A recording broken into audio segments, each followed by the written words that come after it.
I don't know why there are fireworks. I just thought maybe it would help. Seems like it would help. So glad to see you all here. Let's get in to the pre-show. Hey everybody, it's great to be here. If there is a day that we need lunch therapy, it is today. Yes, like you, I was up all night. I was up all night because I didn't know who was going to be the interview on Interview Friday. No idea. And then last night, like, somebody proclaims that they're the winner. Yeah, Erica Switzer comes on Facebook and she's like, I'm going to be the interview tomorrow on Lunch Therapy. And we're like, wait a minute, it's not even Friday. Didn't we have an interview last Monday too? I mean, like, I thought, what is going on here? It's like all the rules are constantly changing. How can I even keep up?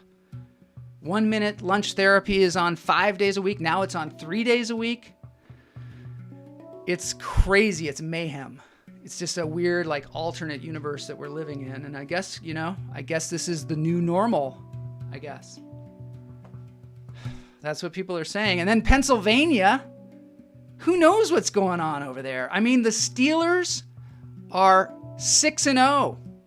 They're undefeated. And I never even thought, I thought it was going to be a rout this season. Ben Roethlisberger coming back after being out for an entire season. He grows the big beard. And it's like, now all of a sudden, he's on top. And then, the Eagles, they're looking good too. So you just don't know. I mean, who knew that Pennsylvania was such a battleground state? Who knew? I mean, I thought New England was important. But no. It all comes down to, like, Pennsylvania. And then God knows how long this thing is going to last. I mean, how long has it been? Like, since March? I don't know how we can go all this time without a season of Survivor. I mean, there has not been one episode, and I don't know when there's going to be an episode. And I don't know how long I can take it. So let's jump in. Let's jump in for some therapy. I think we all need it. Thanks for being here. Ladies and gentlemen, Lunch Therapy, starring Erica Switzer. I'm gonna get myself a modem. I'm gonna get myself a modem. I'm gonna get myself a modem. I'm gonna get myself a modem. I'm gonna get myself a modem. I'm gonna get myself a modem.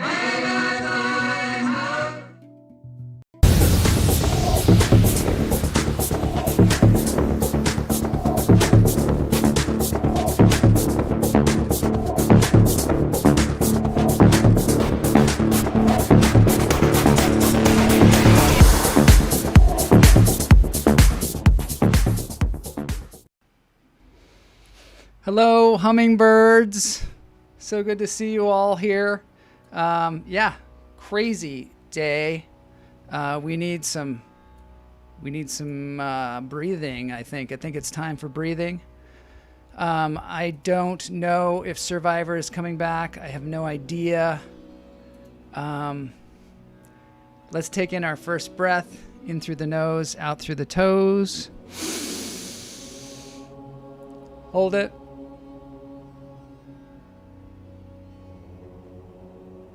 Let it go. This background is actually brought to you by Geniel. Geniel is our resident hummingbird expert.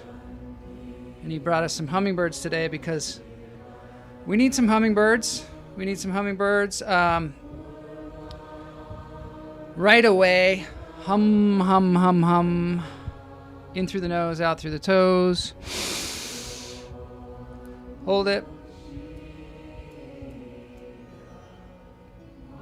Let it go. Today we're lucky enough to have a comedian on the show. Yes, the amazing Erica Switzer. And we are live. Yes, we are live. Of course we're live. What are you talking about? It's a live show, so lots of things can happen, like birds can fly right off my head. Let's see what Kamala says. I'm extremely stressed out and need intensive therapy. I've got some intense therapy for y'all today, some distractions, and then a really interesting interview with Erica Switzer, who I think you'll find fascinating. One more breath, in through the nose, out through the toes. Hold it.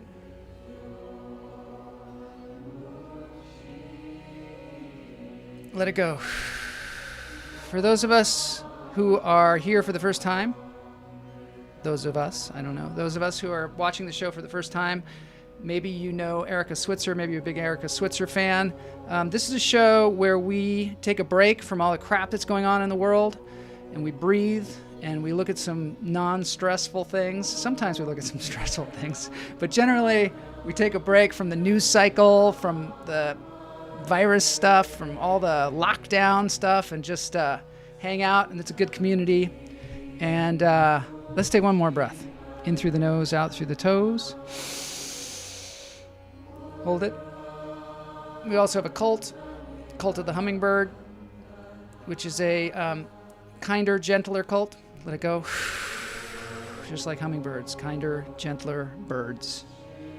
Let's do a little subscriber check-in here. We're on a subscription drive where we're trying to get subscribers on YouTube. Let's see what we have.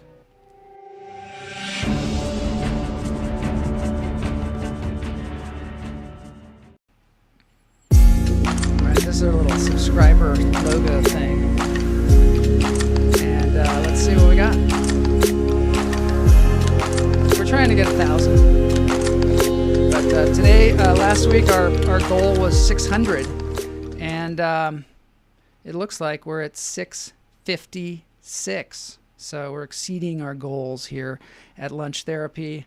656 hummingbirds.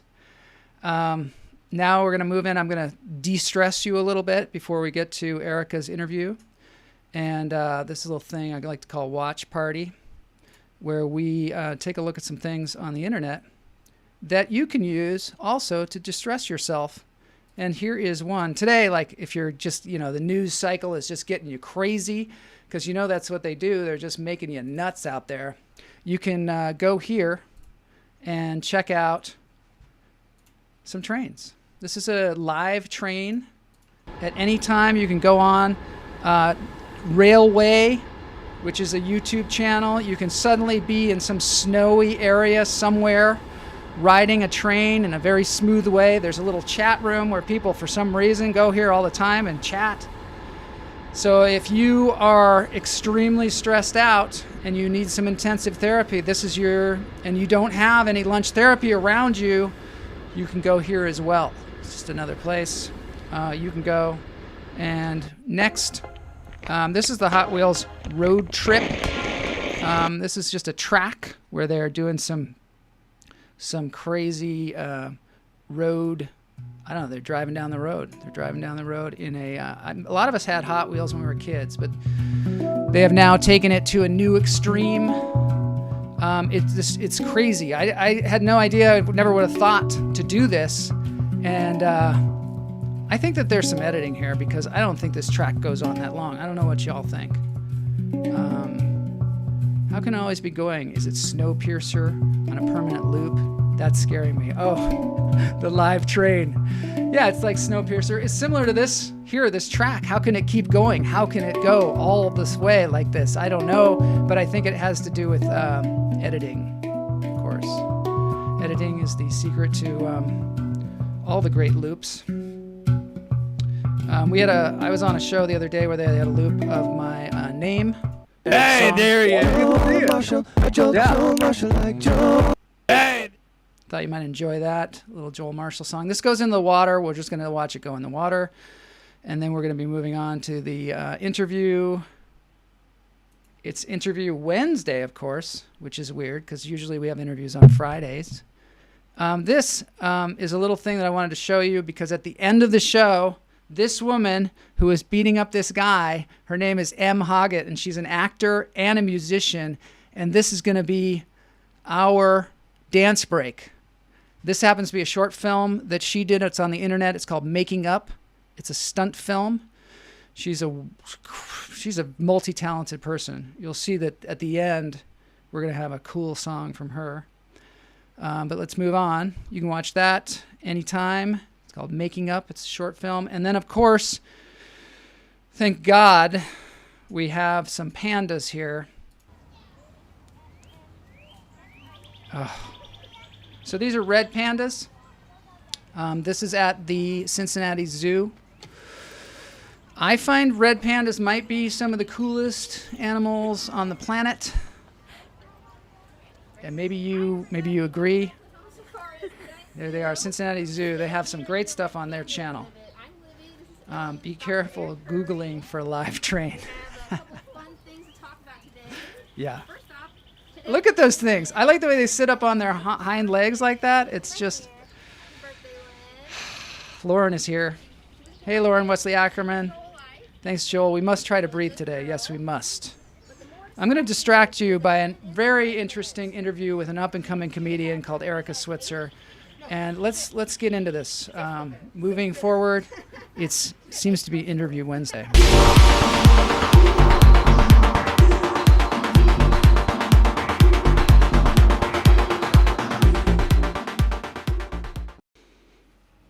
I hope you have enjoyed the therapy so far. I've just got an extra bit of therapy here for you. This is one of my favorite YouTube channels, and it's actually not Nomadic Ambiance, which is another one of my favorite ones. But this is called Ma Ambiance. Ma Ambiance makes these incredible environments that she makes on the computer. This is an underwater hotel that we are visiting right now. It's kind of a fantasy of mine when I was a kid was to have an underwater room. Box breathing, yeah, box breathing. Have an underwater room that I could just go to in times of stress. Just go underwater and just hang out until it's all over. Because right now it feels like that. So I invite you to join me here. We were doing some box breathing. Box breathing is when you...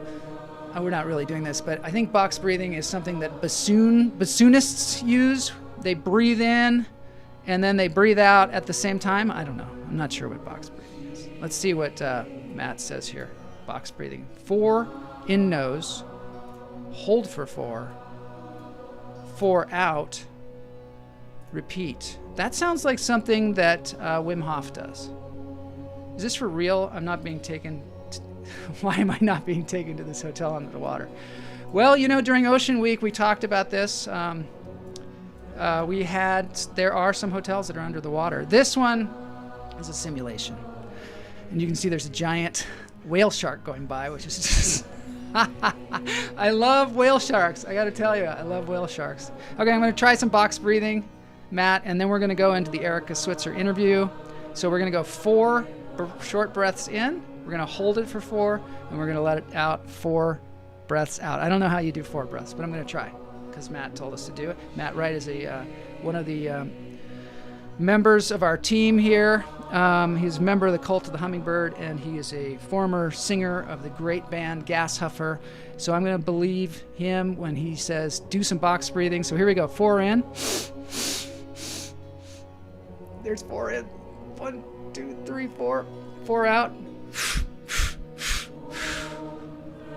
One more.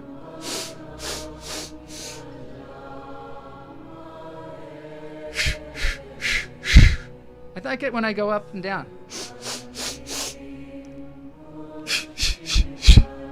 Let's see. All right. Use the force, Jedi Marshal. All right, we're going to go in. Camel, look closer to that hatch in your garage. I am actually in our underwater hotel room that's below the studio here. Yay, Erica. Jenny Sykes is here. She's a comedian. She's a big fan of Erica's. 1 breathe in, count to 4. 1 breathe out. Okay. All right, we'll do that better next time. Ladies and gentlemen, without further ado, I'm going to bring on Erica Switzer. We're going to interview her about what it's like to be a comedian. She has a very unique experience. She's in Chicago. And then we're also, during the interview, we're going to play a few clips of her so you can get an idea what she's like on stage. Ladies and gentlemen, Erica Switzer. Erica is a comedian in Chicago. How long have you been back in Chicago? I've been back since July. I was teaching in China, in Shanghai, for almost 4 years. I didn't start doing stand up until I was there. So I am a late bloomer when it comes to that. Nice. And what got you into stand up? I was always fascinated by it. Mm-hmm. Some of my earliest stand up memories include my dad having the Robin Harris Bebe's Kids tape. Yeah. And when that came out, I was like 7 or 8 years old. And within just a few months, I had memorized every joke, every line, knew every applause break. Oh, yeah. And I think that helped to foster a budding interest in comedy. But at the same time, people looked at me as being very studious, like a serious kid. Uh-huh. And that was because I was the kind of kid that did all of my homework in class so I can go home and wild out. Yeah. The nerd version of wilding out for me was, reading the encyclopedia and then studying Robin Harris's jokes. Or trying to understand, Mama, why did Eddie Murphy say what he just said right there? I did that too. I remember I listened to Steve Martin over and over and over again when I was a kid. And I remember he had a joke.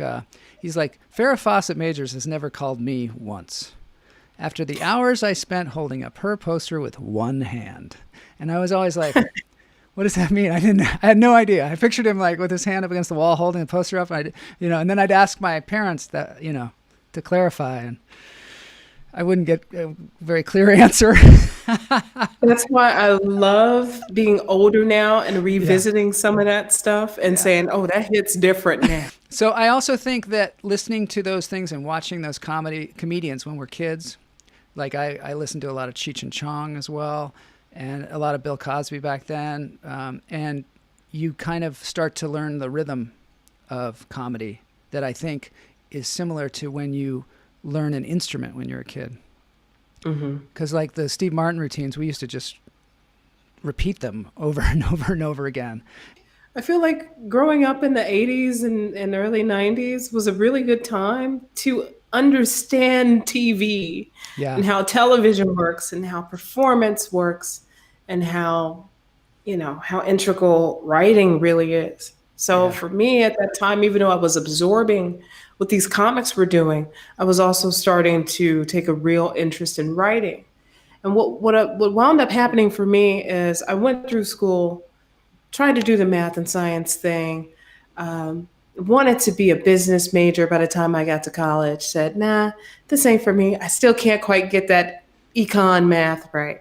Yeah. But I can write the heck out of these papers. So I wound up getting a degree in English and creative writing. And then I went back to get a master's in English literature. But it never dawned on me to be a comedy writer until 2013. Okay, 2013. What happened? That you got up on stage, or how did it happen? Like, did you write comedy first? Did somebody say, "Hey, you got to come over and do some stand-up comedy"? What exactly occurred? Well, I was in and this is why I'm so happy to be home, and I'm so happy to be at this point. These are things that I have not started talking about, that I am looking forward to opening up and discovering as I take this comedy journey here at home. Right. I was in the middle of a marriage that was very loveless. And again, comedy was saving my life. I found that sometimes the only joy I would get in daily interactions with my husband for a long stretch would be sitting down with him and watching comedy specials, music documentaries, or something like that. Something that brought both of us some joy. And then at midnight had just started coming on Comedy Central. And I already had a Twitter. I was like, I want to get in on those hashtag wars. And before I knew it, I started building up a bit of a following on Twitter. And thinking, okay, maybe I can do this. Yeah. So I put it on the shelf for a while after thinking about trying to do some open mics in where I was living at the time in Colorado Springs. But I never got around to it. Life just kept happening. And I got to a breaking point in the marriage where I knew I no longer wanted to pursue it. Yeah. And I made a decision that when I left and when I was going to go ahead and press the reset button on life, I would do this thing. I would go to China. I would teach, getting back to teaching after years in corporate America. And I would do public speaking and hopefully land up doing comedy. I mean, it's a lot of hardship that you go through and a lot of choices, hard choices that you make in life. I think the best choice that I made, and I was just thinking about this, it came to mind a few days ago. The best choice I made was sitting at a bar, one of the bars I was talking about doing an open mic at in Colorado Springs, on a Friday night by myself, thinking, all I have to do is make one decision to change my scenery. All I have to do is make one decision. Just one. To start living the life I want to live, instead of sitting here and being isolated and unhappy. Yeah. I always say, you got to take one step at a time and not keep comparing yourself to other people. And that's one of the big lessons for me that got me moving when I was like kind of stuck. Was like, well, I'll just do this one thing and see if that. And of course, what you did was kind of large. You really changed your scenery quite a bit. My name is Erica Switzer. So I am an African-American woman with a German last name teaching English to French kids in the middle of Shanghai. A lot of times you have to find a place where you kind of meet the audience. Sometimes if you talk your experience and your experience isn't really their experience, you have to find a place where it crosses over and where it relates to them, because ultimately it's about them and making them laugh and making them recognize things. So doing comedy in other countries, was that a big challenge?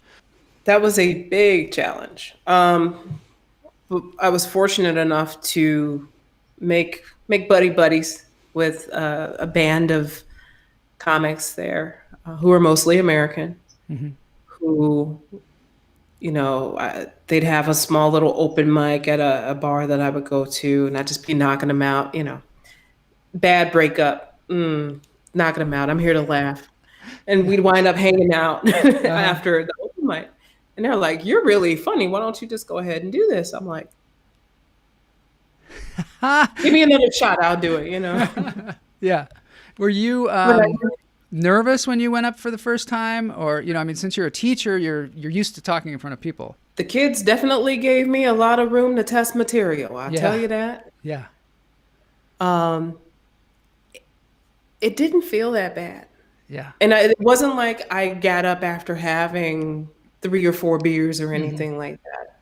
I went up totally sober, clear-headed, had just left another engagement for public speaking. And I was just like, it's game time. Let's do this. Yeah.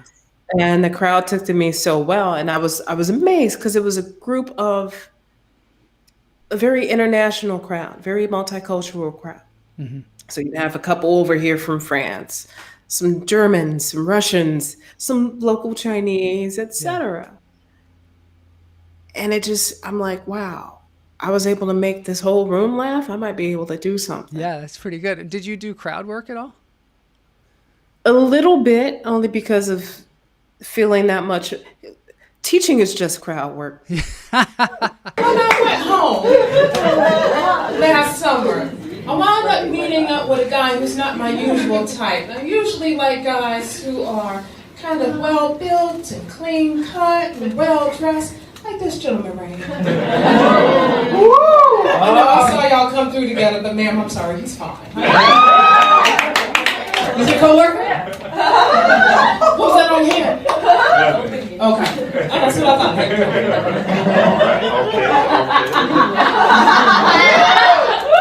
Do you see this olive goodness right here?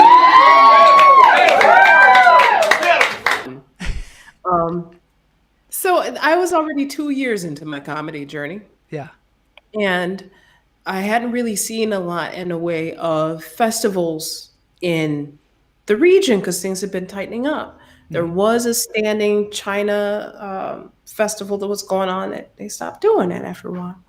And I didn't want to go down to Bangkok and have any hopes destroyed. I wasn't ready to branch out that strong. Wow, is that a tough place to play, Bangkok?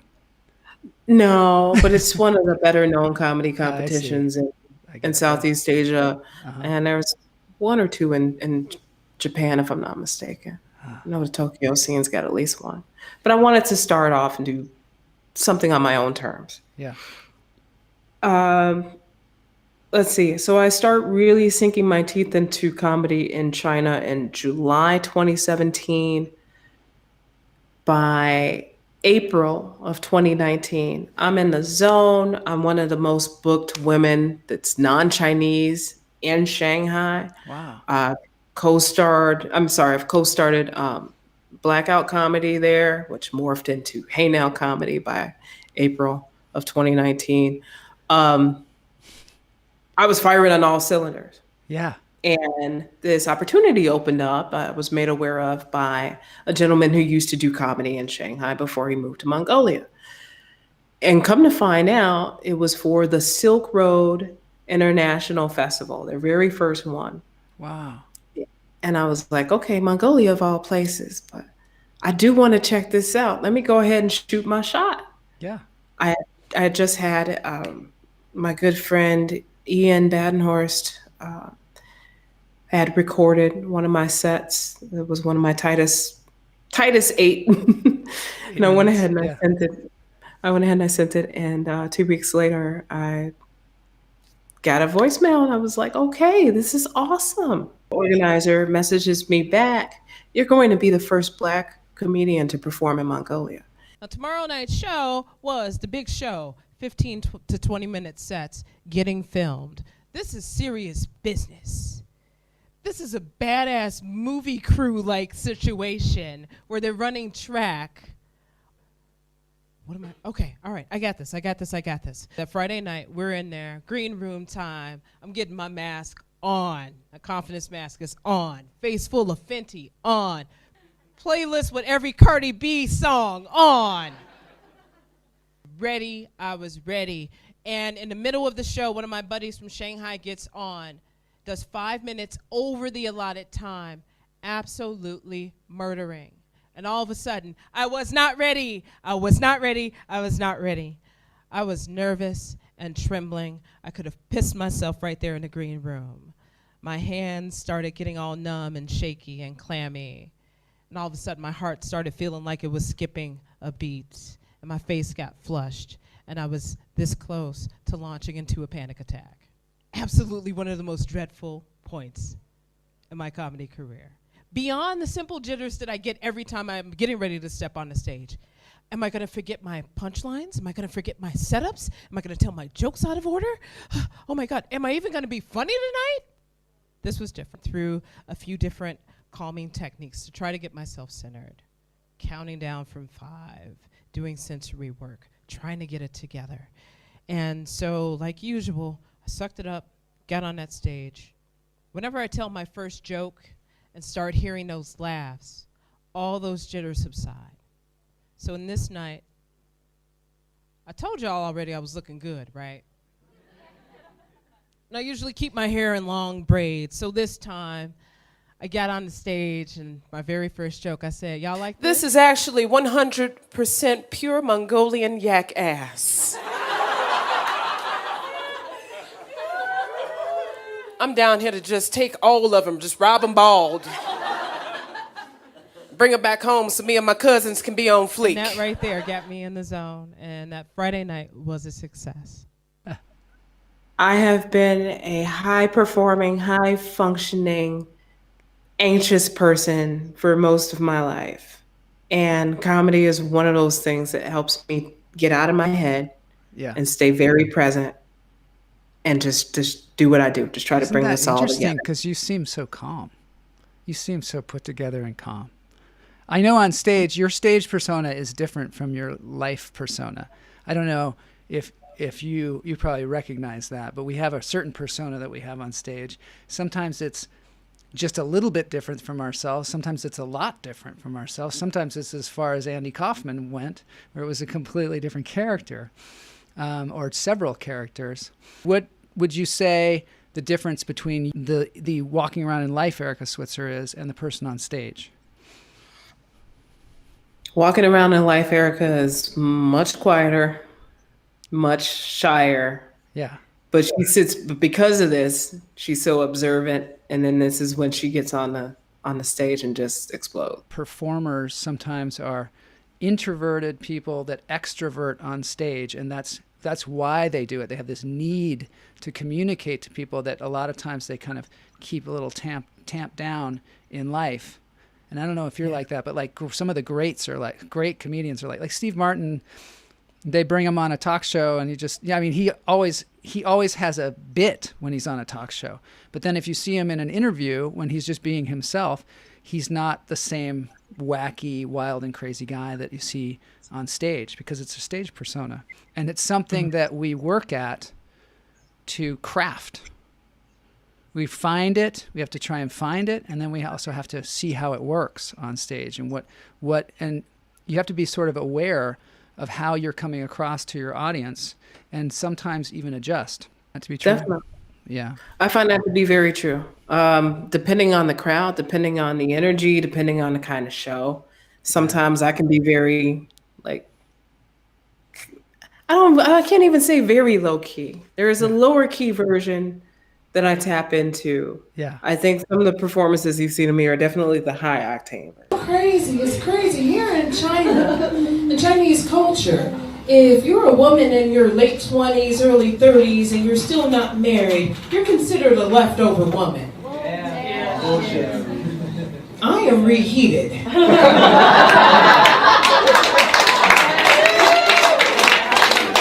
When you came back to Chicago, you feel like, I got this? You know, like this is easy compared to playing Mongolia? I wanted to feel that way. I wanted to do something to feel like this is going to work, instead of just having people telling me there, yeah, oh, your stuff would kill in the States. Yeah. Yeah. I'm like, how do I know that? I haven't tested it out. And I come home to do stand up for the first time last summer, right after the Mongolia trip. Yeah. So it was nice to be able to have that to piggyback off of and start kind of finding out if some of the material I had been doing before would translate. Well, also you could come back to Chicago and just be like, hey, I just killed a bunch of Mongolians, so come at me. That's why nowadays I like to say me being over there is like when Shaka Khan met Genghis Khan. So do you do comedy about, well, okay, so I have two questions. One is, when you were a teacher, was it difficult to do comedy because you felt like maybe you might get in trouble with the people, with your bosses? Because I've heard of a lot of comedians that came out of teaching, and a lot of them got fired. Like something was online or something, and they had said some funny thing that was just a joke, but somebody took it wrong, a parent or somebody, and all of a sudden they don't have a job anymore. Right. It happens, doesn't it? I was just a tiny bit worried about that, but I mean, there's enough of difficulty in even trying to access a lot of the Western internet from China. Oh yeah. So I didn't have So I didn't have a strong social media presence until I came home, where I'm like, all right, now we can put some of these videos. Yeah. I ain't got to teach these kids. Y'all go hear these dick jokes. So I lived in Chicago for a while, and I love the community there. I was mostly an actor. I worked at Steppenwolf Theater there and some other theaters. But I found the community to be really great. Is it supportive? Is it difficult? Is it competitive? What is it like? It's all of the above. It is. What I'm finding is it is all of the above. But for the most part with me, I'm just so, I'm very low key. I'm a very good judge of character. Yeah. I read vibes. I read energy. Mm-hmm. I'm very grateful that a lot of the people that I've befriended and come into contact here ever since I started taking the stage last summer to now, they've been fantastic. That's good. An African-American tradition of all the many ways we have fried, dyed, and laid to the side our hair. All right? We also have a little adage, if you can't grow it, sow it. Okay? I'm fully on board with that. I got a good memory for you. 14 years old, 8th grade graduation banquet. 4 hairstyles and this one head. And since some of y'all can't relate, I will tell you about it in the form of baked goods. There was a waffle right here. There was some curly fries hanging out the side. There was a croissant right here. And a crepe, just a little bit of leave out. Most. So tasty, y'all couldn't tell me nothing. Why? Well, it was the style back then. We were maximalists back in the 90s. If you had a black beautician, you could put French waves on anything. Dogs, Barbie dolls, grandpa. I appreciate it, Erica, for being on the show. Thank you again. You have an open invitation to come back anytime, tell some crazy stories, or even do stand-up. And I feel so fortunate to have met you. And, we just kind of randomly met on Facebook, and I feel like I have a new friend. Oh, thank you, Joe. I appreciate that. Thanks. Likewise. All right. And have a great day, and come back to visit us here on Lunch Therapy anytime. All right. You too. Thanks.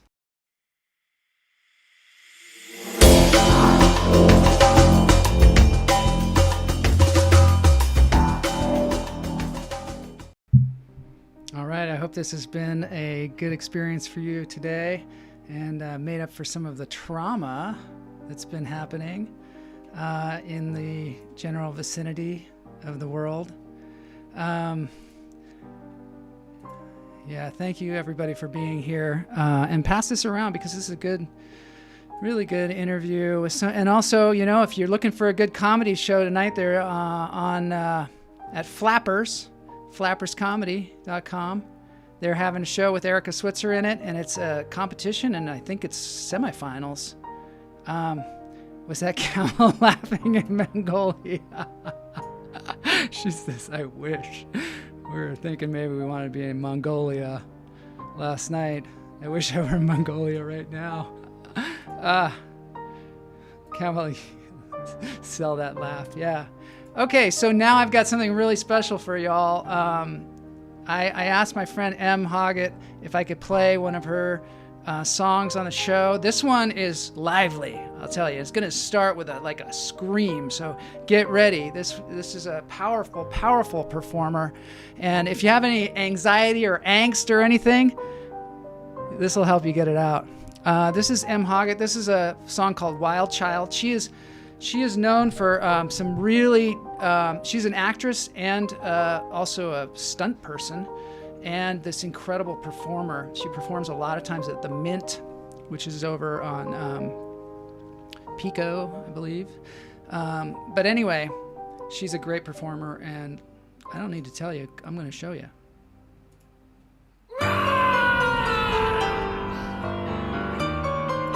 I changed the beginning of this video a little bit because it was too stroby.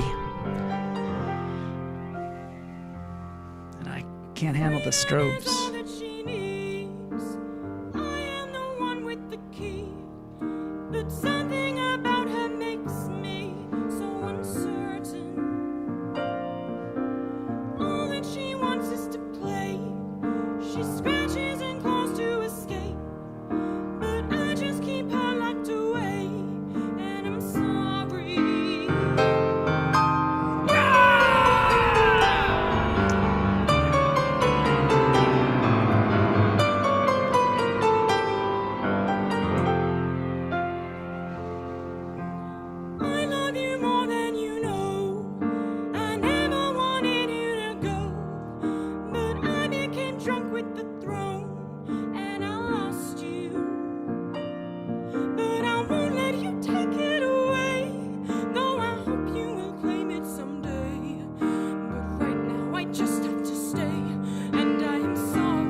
Follow Em on Instagram at M the Master, or YouTube simply M.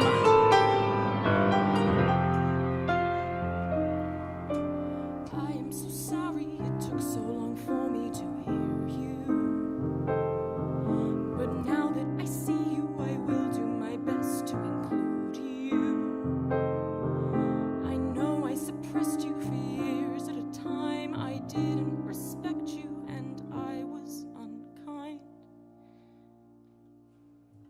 But now I am seeing you're just as much part of her mind as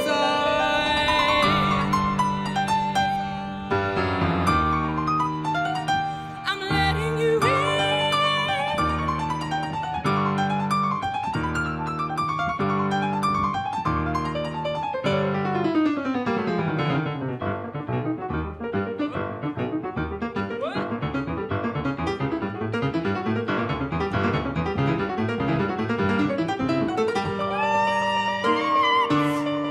You're starting to win.